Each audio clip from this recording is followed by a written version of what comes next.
Well, hi, it's Warren back again. It's the 15th of October, and I just thought I might basically give you some more thoughts on Big Brother. Quite a lot has happened in the last few days. It's been quite interesting, actually. But before we have a look at some of that stuff, a couple of public service announcements. I don't know, trying to be funny. Never mind. Now, first of all, I want to give a big thank you and shout out to Dr. Detroit for allowing me to be on his internet radio show last night. I had a great time. It was really fun, and yeah, look, I just want to thank you. It was also for your kindness and the shout outs that you've given me. It's been yeah, you're an absolutely lovely human being. If you want to follow the good doctor, you can. You can go to BB Couch Potatoes on Twitter, or of course you can go to BB Couch Potatoes, or one word of course, .com, where of course you can listen to the radio broadcasts. So once again, big thank you and a big shout out. Now, Sunday night for Big Brother.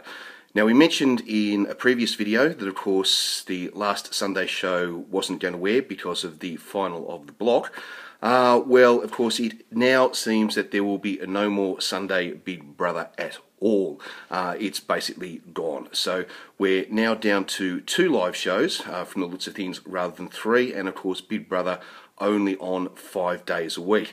So look, I think it's definitely a way when you've got a show which is in ratings sort of meltdown to try to help bring some advertising back, simply because you are still playing the show but playing it on fewer nights. You can throw in other things where you can hope to get some of that revenue sort of reflowing. So, look, I'm really disappointed that it's happened, but it doesn't surprise me in the slightest that it's happened. I think we just sort of have to deal with it. Now, well, what's happened? Well, an awful lot. Evictions, that's probably the biggest thing to talk about. Now, of course, we had a fake eviction and a real eviction. We'll start off with the real eviction. I wasn't really expecting Sam to go, to be truthful. I thought it was going to be Sandra.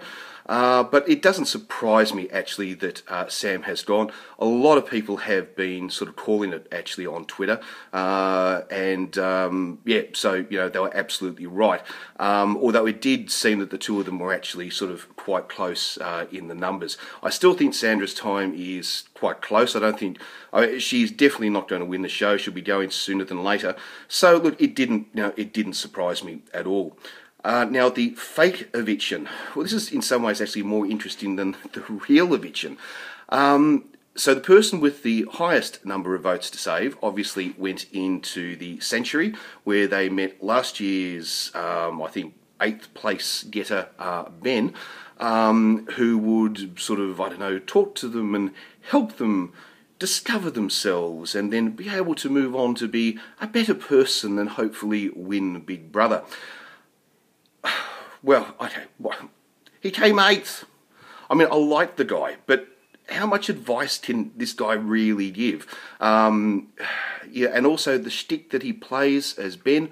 Look, it's an interesting character, but it's a bit like Pee Wee Herman. You can only take it in, you know, pretty small doses. The big question, though, of course, is Travis was the most popular in the vote.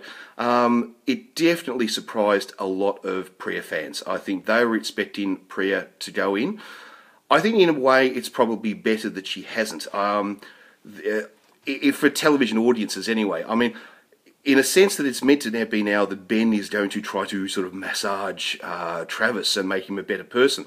I think if Priya had have gone in, it would have been the other way around. I think we would have seen Priya trying to actually help Ben out in his life. So I think it's probably worked well. But the interesting thing is, Travis, why is he so popular? Well, we've sort of touched on this before, and we've definitely seen his rating numbers sort of, you know, grow and grow and grow as the show has developed. He didn't do very well in the start, but he's been doing better sort of every eviction since then. I think the thing that has to be brought out is that the fact that, and I hate to use these terrible cliches, but he's an Aussie bloke. You know, he's an Aussie bloke, mate. And we forget how many people that we often like to denigrate as bogans there really are in this country. I mean, you just have to go to the western suburbs of Sydney or the western northern suburbs of Melbourne. These people, I don't want to say these people, I'm making it sound so class conscious now, and that's not really what I want to do, because I have some huge, great friends from, the sort of that part of the world. Oh God, that's what a racist says before they sort of say. So, anyway, sorry, I'm getting so off track. But the support base, I think, is much, much larger than people really give it credit. So many people, I think, tend to base how popular someone is purely off Twitter. But forget that not everybody uses Twitter. Facebook, look, everyone's on Facebook these days. But I know so many people who are socially media savvy, but they do not use Twitter. And even not everyone who watches the show who even has a Twitter account necessarily endlessly tweets about Big Brother. It's only morons like me, that do that sort of stuff. And Travis does represent that sort of, that ideal I remember from many years ago of, sort of John Howard of, I'm an Aussie bloke, a true blue-blooded Aussie bloke. That didn't sound much like John Howard at all. But anyway, and I think people just don't get this. And they keep calling out that it's rigged. It's not. It's not. It's just the way it is. Anyway, I'm rambling again. Let's get on to something else. We've got a new intruder, Marina. Look, interesting. I love the way that she said she changes nationality every 10 years. Of course, she was born in Kiev, in the Ukraine, raised in Kazakhstan, I think it was, until 10, then moved to New Zealand until 20, and then from 20 to 30, obviously living in South Australia, in Adelaide. A nurse, and I believe a casualty nurse, so obviously, a very bright woman. A similar sort of career path to Gemma, which is quite interesting. She says she can win. I don't know. Look, I really don't know yet. We'll wait and see. It's too early now. She's only been in there for a couple of days, but I can't see it myself. But look, you never know. Now, Lawson and Kat, we have to come back to Lawson and Kat. I mean, yes, it's episode 592 of Days of Our Lives starring Lawson and Kat. Oh, I'm over it. Look, guys, they're going to do what they're going to do, all right? I'm just tired of it, I really am tired of it, and I don't want to talk about it anymore, with one exception, and that is Lawson, with everything that's going on, and I suppose just with his general nature in the house, we are definitely seeing him, I think, bring out a lot more aggression in Aisha. I'm not calling her Aisha anymore. I kept making that mistake. I don't know why. Anyway, I think I've heard some people sort of say that, has she become more sort of angry the more time that she spent with Travis? Well, it definitely looks that way, but I don't really necessarily think it's Travis that's bringing these things out. I actually think we're starting to see more of the real Aisha, the person that's really inside there. I think the cover-up and act that she's had for quite a while now is starting to disappear the more time that she actually spends in the house. So I think that's what we're seeing developing, and Lawson is bringing that out in her. I don't actually think that it's Travis at all. I think it's, actually Lawson. Is there anything else we should talk about? Well, look, I suppose the almost punch-up between Ryan and Travis has to be mentioned. It's interesting, Travis it's like a tape measure. You set it on 2 meters and do a circle around Travis, and you just know the trouble will fall somewhere within that circumference. If he doesn't start it, he's definitely part of it. Yeah. Look, I think in this case, both guys, Ryan and Travis, were as bad as each other. They both sent insulting comments about each other's family members. What was more interesting, though, I think, was actually what happened just as the argument started and after the argument happened, rather than the actual things that they said about each other's families. when Ryan made the very first comment about Travis's auntie, although I think it was sent in a certain sense of humour, but no, look, it was gross. Look, both comments were gross. We'll leave it at that.